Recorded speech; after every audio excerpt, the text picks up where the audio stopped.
बात करने के लिए हमारे साथ मौजूद है आईसीसी के जनरल सेक्रेटरी जे मीर। मीर साहब, खैर मकदम है आपका। चूँकि इससे हट के सवाल रिव्यू मीट का हमने सुना, आपने जायज़ा मीटिंग भी आज तलब की थी यहाँ पे, तो उसका आपने बोल दिया पूरा ब्यूरो। तो हम जानना चाहेंगे, अभी जिस तरह से महाराष्ट्र के इंतखाबात झारखंड की खुद आप निगरानी कर रहे थे, तो क्या एक्सपेक्टेशन हुई? नहीं, हमें तो अच्छी एक्सपेक्टेशन है। अभी चुनाव तो हुए नहीं।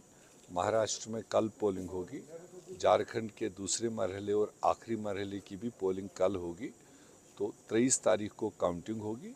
हम तो कम्प्लीटली होपफुल है कि महाराष्ट्र में भी हमारा जो गठबंधन है तो वो बहुत तेज़ी से मतलब मजबूत हो रहा है। लोग उसको रिस्पॉन्ड कर रहे हैं, क्योंकि पीछे जो इलेक्टेड सरकार वहाँ पर थी गठबंधन की, उसको जिस तरह से तोड़ फोड़ करके बीजेपी और मोदी साहब की सरकार ने ऐसे ऐसे लोगों को ला ला कर बिठाए जिनके लिए उनने खुद कहा था 72,000 करोड़ का घोटाला, 72,000 करोड़ का करप्शन।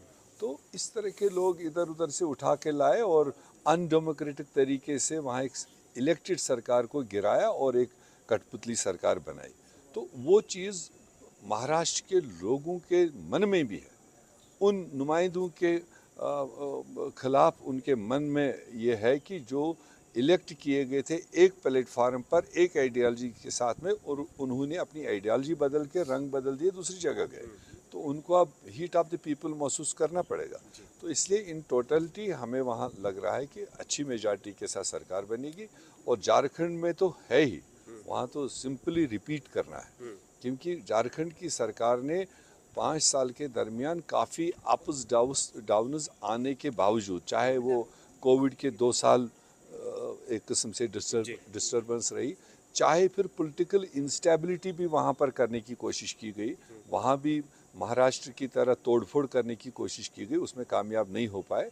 मगर उसके बावजूद उन्होंने वहाँ जो अपनी जनता के लिए, अपनी महिलाओं के लिए, अपने बुज़ुर्गों के लिए, फार्मर्स के लिए, स्टूडेंट्स के लिए, नौजवानों के लिए जो स्कीमें चलाई, वो हमें लगा वहाँ पर चुनाव के दरमियान भी, जबकि भाजपा तो कम्प्लीटली परिवार वहाँ कैंप देकर बैठा था, मगर उनको वो रिस्पांस नहीं मिल रहा था जो रिस्पांस गठबंधन के आवाज़ को मिल रहा था। खासकर हेमंत सोरेन जी के क़यादत में, या उनकी मिसेस कल्पना सोरेन तकरीबन 50 से 60 विधानसभाओं का खुद दौरा किया, और ख़ासकर 50% महिलाओं में जो ज़बरदस्त एक अट्रैक्शन देखने को मिला है गठबंधन और उनकी स्कीम को लेकर।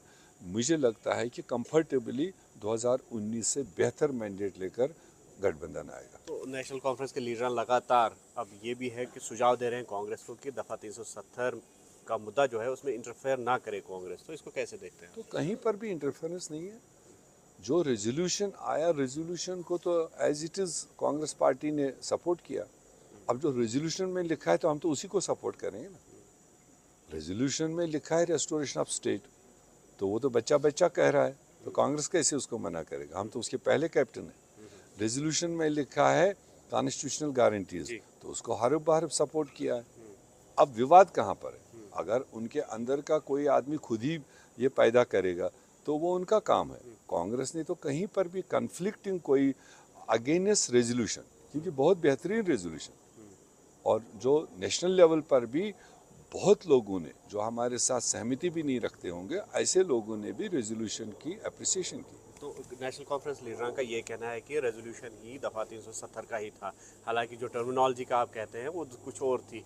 तो ऐसे में डॉक्टर फारूक अब्दुल्ला साहब का ये कहना है कि मजबूरी है कांग्रेस के लिए, जो झारखंड या फिर महाराष्ट्र के इंतखाबात है, तो ऐसे में कांग्रेस जो है किनारा कशी इख्तियार कर रही है। अदरवाइज रेजोल्यूशन 370 कशी नहीं, हमने कहा जो कंटेंट ऑफ द रेजोल्यूशन है, we are in support to that.